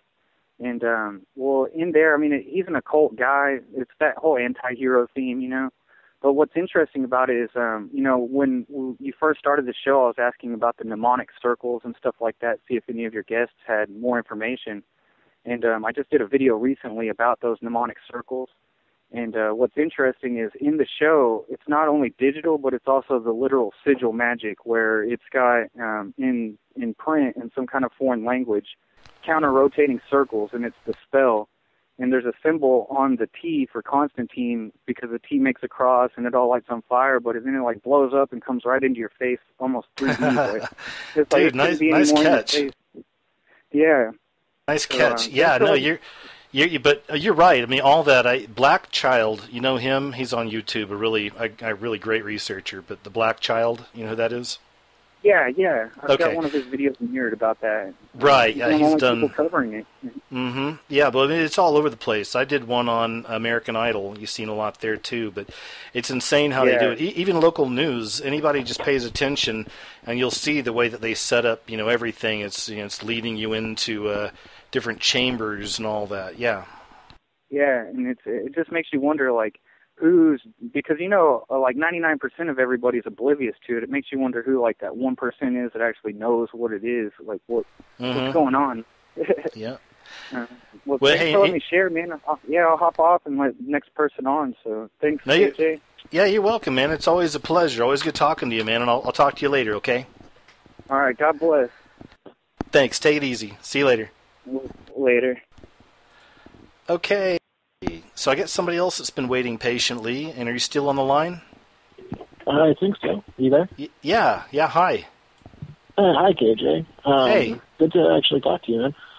Cool. No, I was just calling, about the idea of, if people are open to, spiritual anomalies from birth, that sort of thing, leading into a story. When I was a kid, my grandparents lived in Colorado. My grandpa, built his own house. He was, a carpenter. But he wasn't, the best man. My grandma, on the other hand, was an amazing person. Just the kindest person. If a baby was born within 100 miles, they were getting a baby blanket, that type of person. Yeah. Anyways, I kind of kick around the idea of, me experiencing things in that house that my brother experienced, my mom experienced separate times, and we didn't talk about it until way after the fact. And, this goes back to the Hat Man and the Old Hag, if you're familiar with that, through sleep paralysis. Have you done much research on that? Oh, yeah, I'm familiar with the Old Hag, and I lived in Hawaii for a while, and for a couple of years, and there's a lot of choking ghosts out there, too, that are women. I remember that. That was a big story out there, but a lot of men would be attacked by the night hag, even out in Hawaii. Is that kind of the same thing? Yeah, basically, yeah, like, me and my mom would see the Hat Man at the top of the stairs leading to the basement. Now, the Hat Man I don't know, actually. What is the Hat Man story? He ties into the sleep paralysis thing. There's basically three forms outside of just normal sleep paralysis. The Hat Man, the Old Hag, and alien abduction. And the Hat Man and the Old Hag are often seen together. But what I actually experienced with sleep paralysis was the Old Hag syndrome. Wow. When I was a little kid. And how that actually ended was really strange. I was probably 8 years old. My brother was 10. And he, after a couple of years of this happening every night and, just being terrified, not knowing what was going on because I was so young, my brother entered my dreamscape and chased her off. It saved me from her, and the next day he woke up and was like, "Oh man, I had to strangest dream." I was like, "Yeah, thank you." Never had it again. Wow. But going back to my grandma and grandpa, like my grandpa was a Mason, and I think that my grandma was a very spiritual person and kind of acted as a inadvertent doorway that my grandpa drew negativity through. Oh, wow, really? Because that house was evil. Between like that, me and my brother seeing, the Old Hag, pacing up in the upstairs hallway to us hearing little girls laughing in the basement. Yeah, I was always terrified of that house. But, I just don't know, if there's other listeners that, have experienced these things from childhood and, have, continuously throughout life just had glimpses of it. On Halloween night, I went to a Halloween party for about 5 minutes before I freaked out because everybody had face paint on and I couldn't recognize anybody. So I went for a walk, and it was really, really creepy because, I know you're in Oklahoma somewhere, and I'm in southwest Missouri, so we're not too far apart. And I don't know if you noticed the moon on Halloween, but it was a half moon, and it was like the bottom half was bright and the top half was dark. No. I've never seen that before. It was really strange.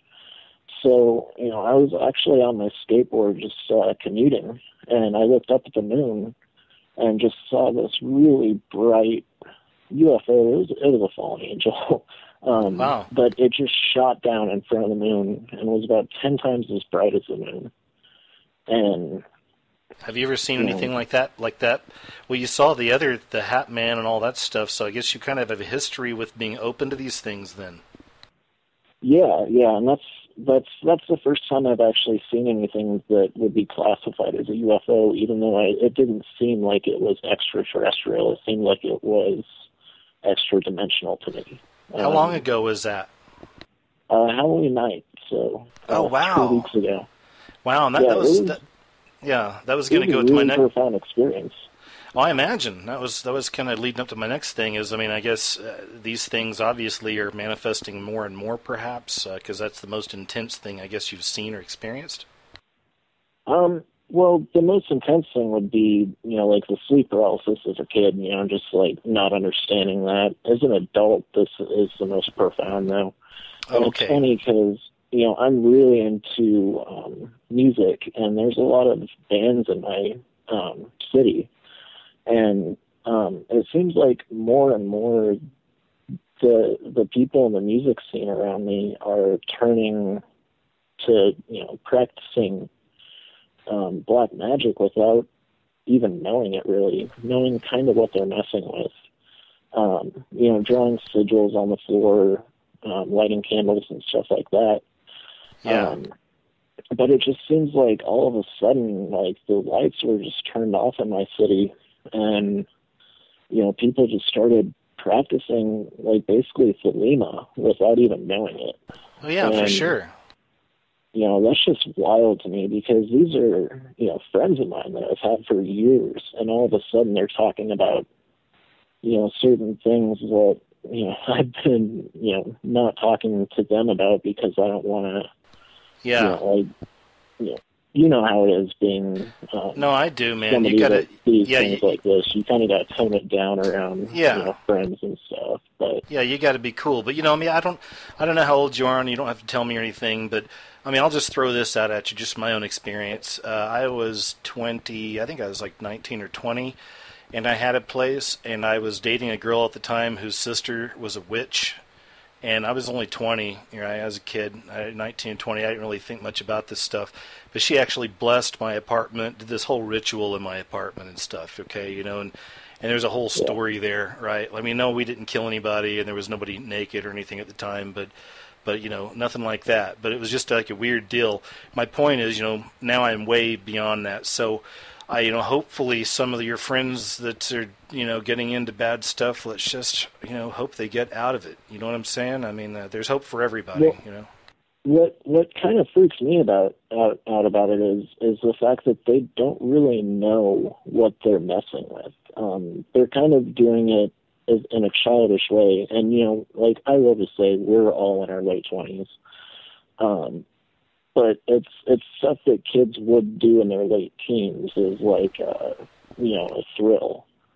And I just find it very odd that, basically, people, we're grown-ups at this age. Well, like, what are they doing? What are they messing with? Just basically anything and everything. We have a do-it-yourself venue in town, and I went one day to see a concert. Excuse me. I walked in and there was, and I have read a bunch of Lovecraft and stuff like that, understanding, this can't open doorways, but, I need to keep my distance from it. But walking in and just seeing like, oh, I know what that symbol means. I know what that symbol means. And oh yeah, I see what you're saying. You just walk into the creepiest vibes. It's just like a thickness. And well, it's like because a lot of people, if they're using them, I'm a big music geek too, and I like indie music specifically, and I'll find all these new, even, random electronic bands I just like to listen to and stuff, and then I'll go look up, like, their website, and then here's a pyramid with an eye staring at me, and here's a 666. It's like, dude, it's a bummer, It's like, it's so many of these people. Are you familiar with the Mars Volta at all? Yeah, because I was a huge At the Drive-In fan. I had everything from At the Drive-In. Yeah, me too. And, the Mars Volta, their lyrics, they talk about this stuff. And it was before I was awake to any of it. And recently, just going back, I haven't listened to them since... What do they say about it? Are they pro or con? That's what I've been trying to figure out. Like, their big symbol is the eye in the pyramid with a dagger through it. Right. But their fourth album was actually about Omar finding a Ouija board, the guitar player. You know that, but most listeners probably don't. Yeah, yeah. But yeah, the guitar player found a Ouija board in Israel and gifted it to the singer. And they started messing with it. And, the fourth album is a concept album about this whole scenario. But they brought forth this demon who claimed his name was Goliath. And basically started talking about this love triangle between a mother and a daughter and him.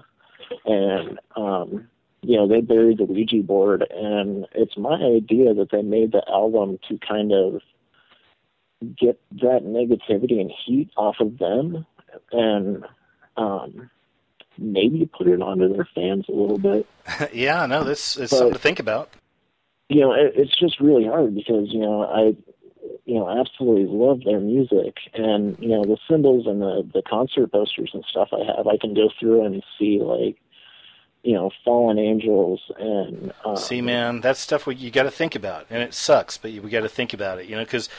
we kind of talked about this a little bit last week too, but ultimately all this stuff we expose, no matter what element of the New World Order it is or whatever, but really it all, boils down to God, devil type stuff, right? I mean, it boils down to that and Jesus and all that. So that's what we have to look at. So when I see bands like those guys, and I loved At the Drive-In, then later on I know they got in the Mars Volta. I listened to some of them, wasn't quite as much into it, but I saw all the symbols and all that stuff too. And so then I have to start wondering if they're using it, are these guys saved? That's the thing. Like, are they saved by Jesus, and do they know God? And you know what I mean? Beyond religion, beyond going to church, or whatever. It's like, no offense to the churchgoers, but you know what I mean?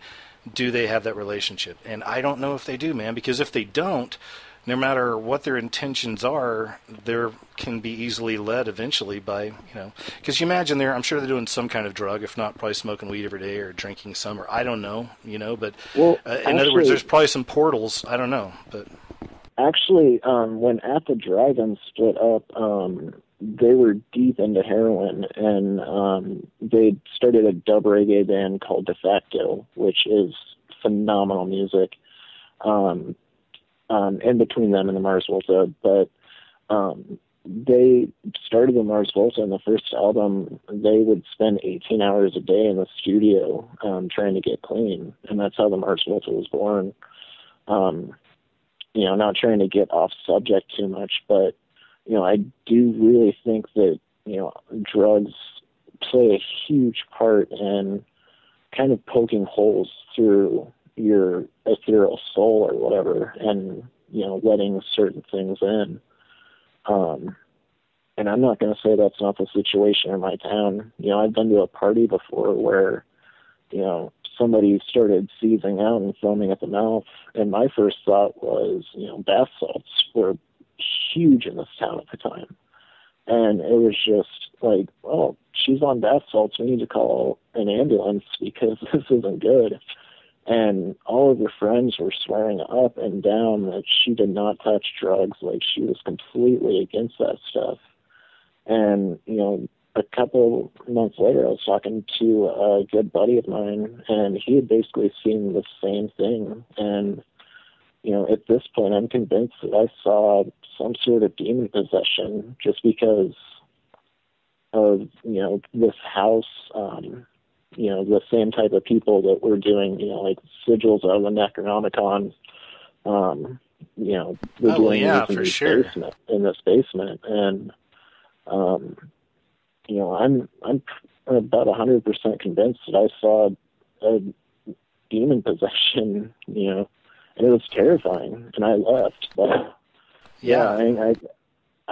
I never really grew up religious, and you're one of the main people that has turned me on to the idea that you can have a personal relationship with God and not have to go to a church. Oh man, thank you, man. I mean, that's to do so. Thank you. I feel, thank you. That's exactly what I'm hoping happens. So thank you, man, and I hope you grow, and I hope you do wonderful, and I know you will. Man, you're doing that for a lot of people, so just keep it up, and, I'm going to go ahead and jump off of here. Cool. But, it was nice talking to you, man. Very interesting stuff, too, and thank you. Yeah, thanks for taking my call, and also thanks for posting, certain music on your second channel. You turned me onto a band called Baby Grandmothers, and I've been listening to them for months now. It's just phenomenal music that's not, tied in with the normal '60s. It's psychedelic rock without, the Crowleyism as far as yes, I look for that, man. I do. I really look for good indie music that's not corny but doesn't have all that stuff on it. So yeah, man, cool. Yeah. But, I'm going to go ahead and jump off of here now, and thanks for taking my call, and just keep doing what you're doing, man, because you're the best at what you do. Ah, shucks. Well, thanks. It was nice talking to you. I'll talk to you later. Yeah, thanks, man. Okay, see ya. Okay, so I got somebody else who's been patiently waiting on the line. Are you still there? Yeah, hey, KJ, it's April. Hi, April. Hey. Or it's actually that whole long name, Walking by Faith with God. Oh, yeah, that's right. How's it going? It's going pretty good. I thought I'd call back in. You guys are, pretty popular tonight, so I won't be on here too terribly long. No, that's okay. I'm glad you called because we got cut off at the end last week. So I think you told me on YouTube you made a video or something, or go ahead. Oh, yeah, actually, I made a video of, the music stuff that's going on right now. The whole Maroon 5 Animal song, and I kind of just did one on how they're trying to get everybody into this whole mentality of that it's okay to act animalistic. Yeah, you're right. So I did that, and it kind of reminded me of the whole Ferguson thing, the riots going on, and that's pretty much how everybody's acting is just very animalistic these days. And, I always say if you're going to act like sheeple, you're going to get treated like sheeple, and that's where the whole martial law is going to be brought in and stuff. But, if people are behaving, there's no need to worry about all that. So, but it's definitely coming. Yeah, those are all great connections. I mean, I think that also goes along with it, parallels with this rise we see in our culture, more of kind of evolution being pushed, and then, atheism and whatnot, and then, of course, the decline of Christianity in all these different places. So, of course, you know what I mean? So if we're all just animals evolving, then, of course, naturally, why not act like an animal, Yeah, well, and that's the thing, Christianity is one of the most unpopular things right now. I don't know how that came to be, because when I was in middle school, it's what would Jesus do? Everybody get a bracelet or a necklace and wear the shirts, and it was oh, you're in the crowd, and now it's oh, you're a Christian and you believe in God. Oh, that's lame.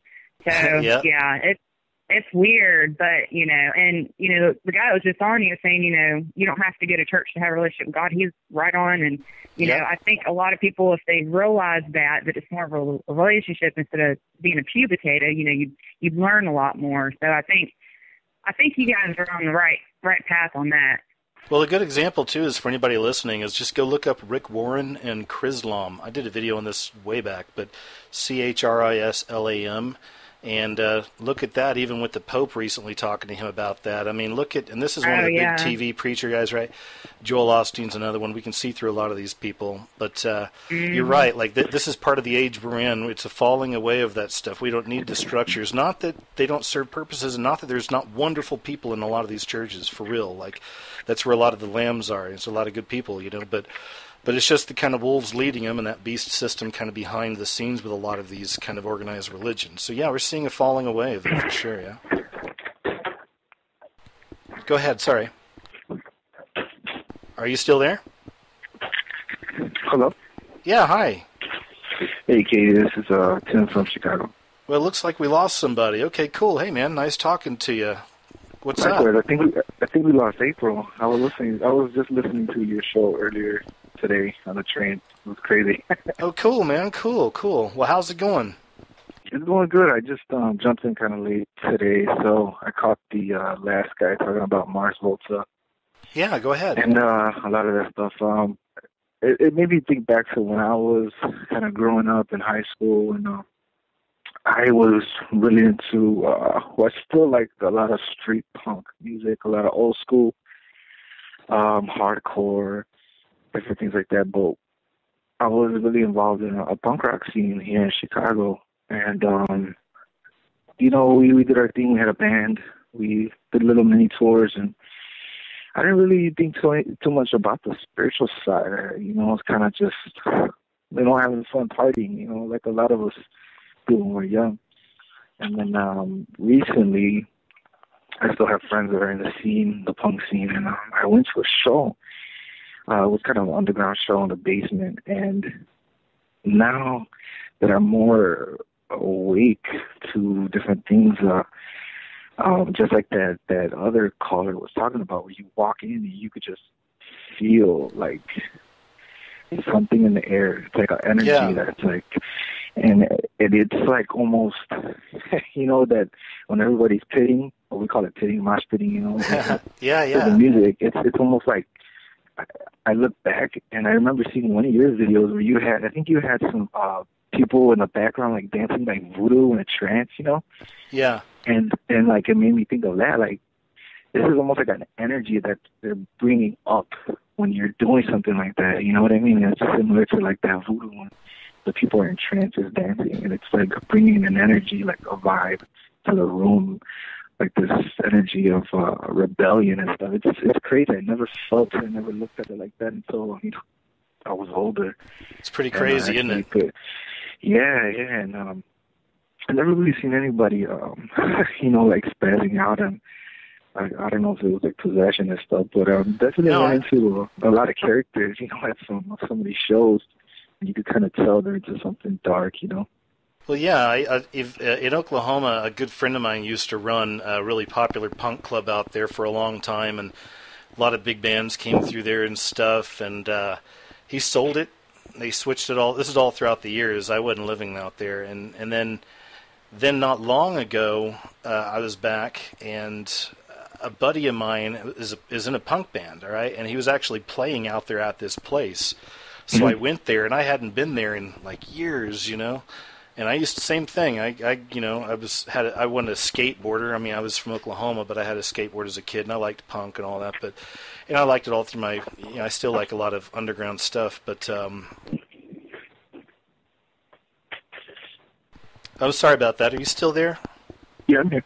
Okay, sorry, man. I just had a couple different calls come in, and I thought I dropped you there for a second. So go ahead. Sorry, where were we? I think I got lost. About your friend in running a punk show or a punk venue or something? Right, my bad. So I actually went there not long ago, and when I went in, it had been a long time since I've been there, but it was all like really young guys and punk bands and stuff. But just like you said, man, the second I walked in, like my chest felt heavy. I remember that. I just felt like my chest was heavy. It wasn't even the music hadn't even started yet. It was just the vibe and just the anger in everybody's face and how pissed off everybody looked. And I'm like, man, I know I wouldn't even like that when I was into all this stuff and going to those places, but the vibe was heavy. It is. It's definitely heavy. And after that, I started really thinking, like, man, like so much goes on when you're young and you don't even realize it. And that's where you become you're awake to all the stuff that's going on. And it made me think of like. Almost like they're like just like with all these Tomorrowland, different shows, different festivals. It's like a harvest of energy. That's how I looked at it. It was like a harvest of this negative energy. For sure. And like in Chicago, I'm noticing like different places in Chicago that are almost like very occult symbolist. Like there's a lot of occult symbolism that are put into these parks and different things, and like you look at them as like they're almost gathering like energy from all the people that visit these areas. It's weird. Like in Millennium Park in Chicago, I ran into this one guy on YouTube. He's like a new ager, kind of like it's just weird, and he's talking about it about Chicago, this Millennium Park, as a positive thing. He's like, oh, it's positive, you know, it's the tiles are made of quartz to gather the energy, and I'm like, holy cow, I never knew this, you know.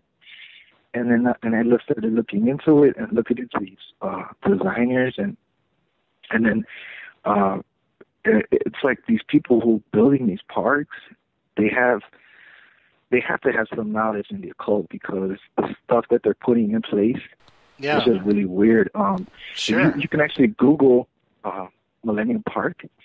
I Googled it, and I was looking, and if you look at it from an aerial view, it actually looks like a serpent entering some kind of like seed or something. It's crazy. I wouldn't be surprised, man, for sure. I mean, I absolutely, we were talking about that earlier. That is for sure happening. Jonathan collected a video on the Basilica. I don't know if you saw that or not, but the aerial view of what that is, the Vatican. And no? Oh, okay, yeah. Yeah, look at the aerial view of Chicago Millennium Park. You could cool. That's another I've seen. I looked at it, and then I was they also have like this thing where these two pillars, black pillars, are spitting out water, and it's almost like a reflection pond, like reflecting pool. Yeah, the black mirror. The pillars. Yeah, exactly. And these black mirrors, their faces change. That is so wicked, man. People. Yeah, it's like digital, so these people just don't know, And I went there, and I'm like, oh my God, like I never thought about it. And as I'm going all over the city, I started noticing these things more and more. And that Millennium Park, everybody goes there. It's like the #1 spot. And they also have this statue that's called the Bean. What's nicknamed the Bean, but it has another nickname. I think it's called, I can't think off the top of my head. But I looked into it, and the artist wanted it to be as a time travel experience when you enter underneath it. So you lose the sense of time. It's like a spaceship kind of thing. So there's a lot of weird stuff going on with these artists that are putting these things in place. And, you know, how do they get these things in there through the city? And I noticed a lot of things. If you want to see something else, not to cut you off, but I'm just looking at my time. I got maybe 10 minutes left.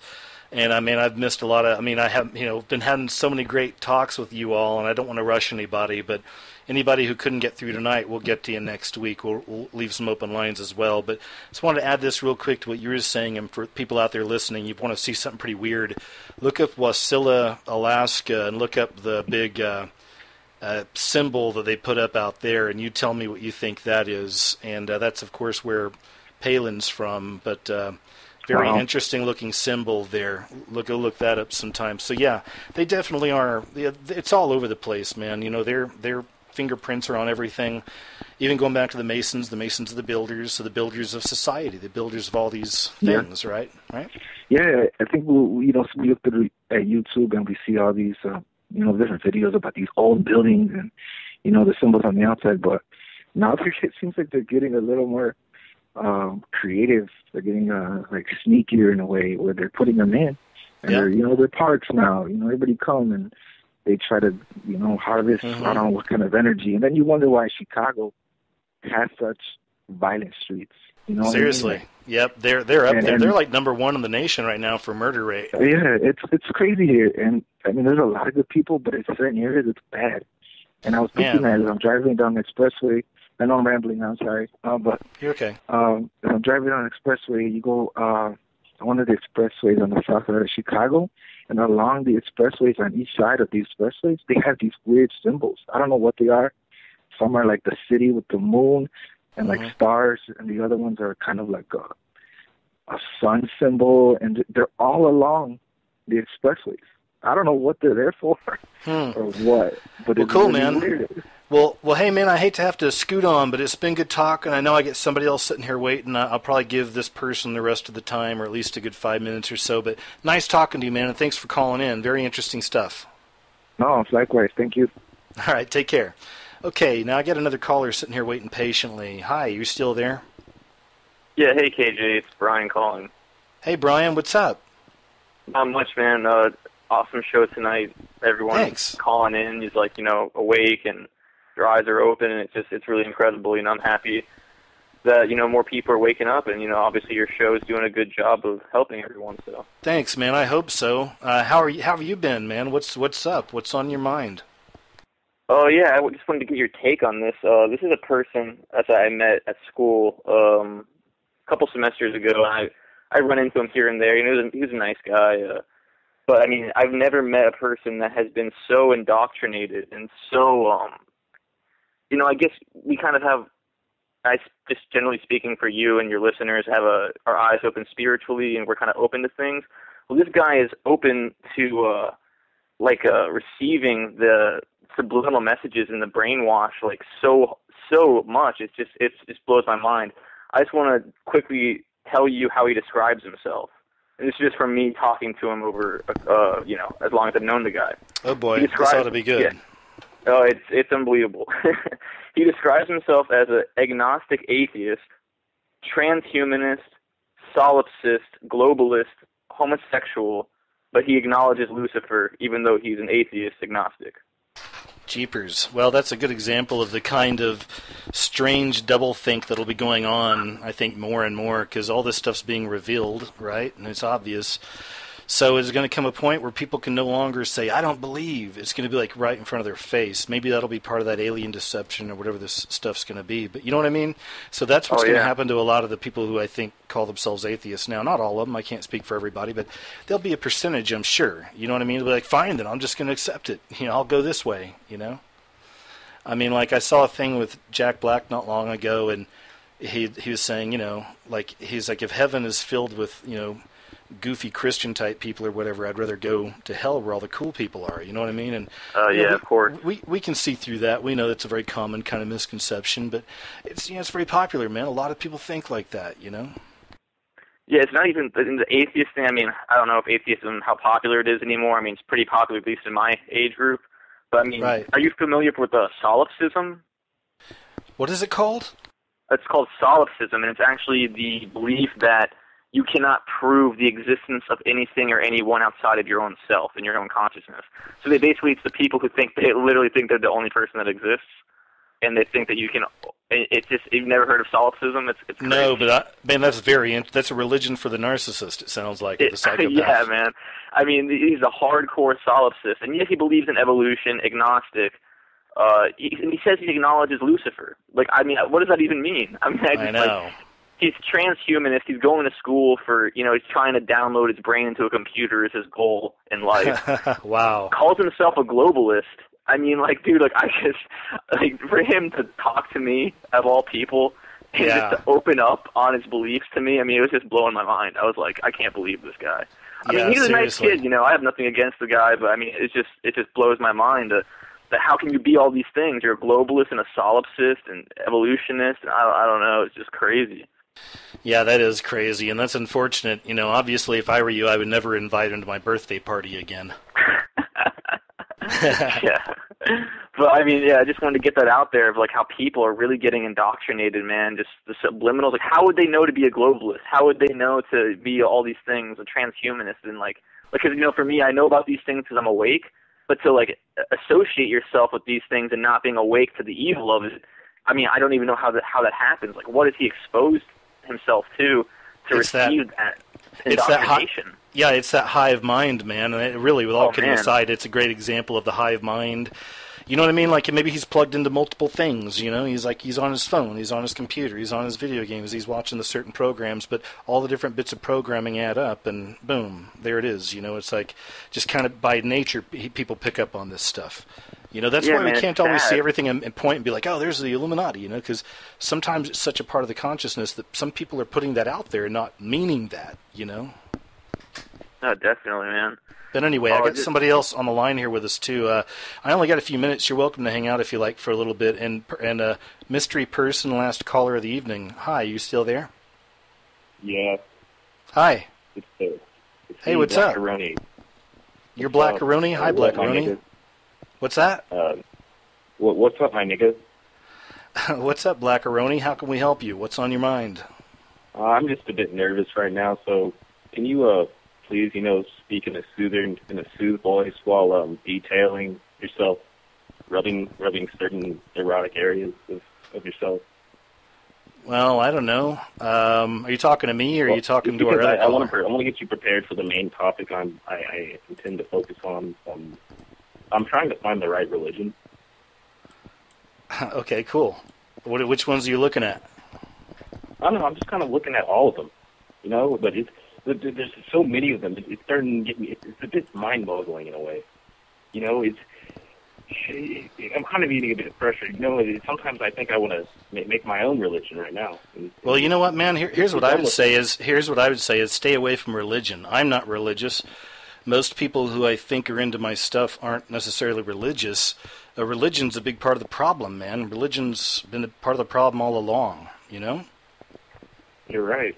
So it's all about that personal kind of relationship. Spiritually, where are you at? Like, what do you like there? What are you looking into? Anything? I don't know at this point.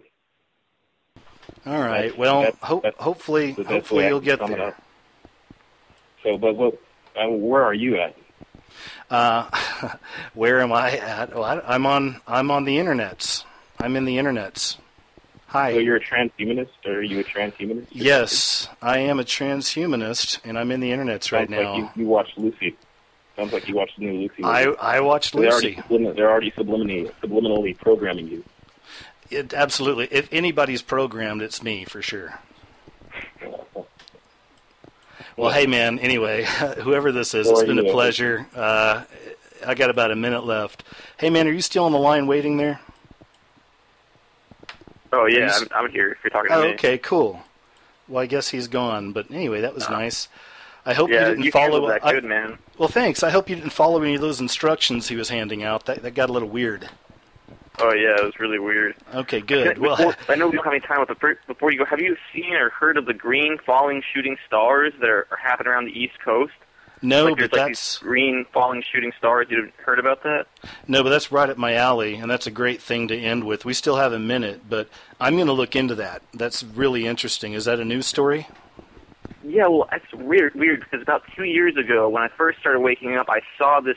It looked like a firework, but I mean, it was like near the moon. I mean, this thing was so high in the air. It was not a firework at all. It didn't look like a firework. I mean, just because it was such a bright green color and it was falling at an odd angle, but I mean, it was way too high in the atmosphere to be anything like that. But then I'm in my car listening to the news on the radio a couple weeks ago, and they're saying that people are seeing all these shooting stars, all these like, green shooting stars falling on the East Coast, and I was like, oh, man, I'm not crazy. So no, I'm going to look that up because it also, in the last, of course, week, the Midwest has been hit with a lot of those sightings as well, so there's definitely something. Yeah, Oklahoma had a big one, meteor during the day sighting. I think it was yesterday. You can look that up. But hey, anyway, man, it's been a pleasure. Nice talking to you, folks. I got to go. I got less than a minute. My time always flies by. It's been a lot of fun. Every call was great, guys. Thanks, guys and gals, everybody. Thanks for calling in. Really nice talking to you. I'm excited to play this back so I can actually listen to all your stories, like with my full attention. It was a really good night. Thanks again, guys. This is KJ with Rigged Reality Radio, one of your alternatives to the alternative media. We're live here every Thursday evening from 7 to 9 p.m. Central Standard Time. Come check us out at www.psnradio.com. And until then, you all take care out there, and we'll talk to you soon.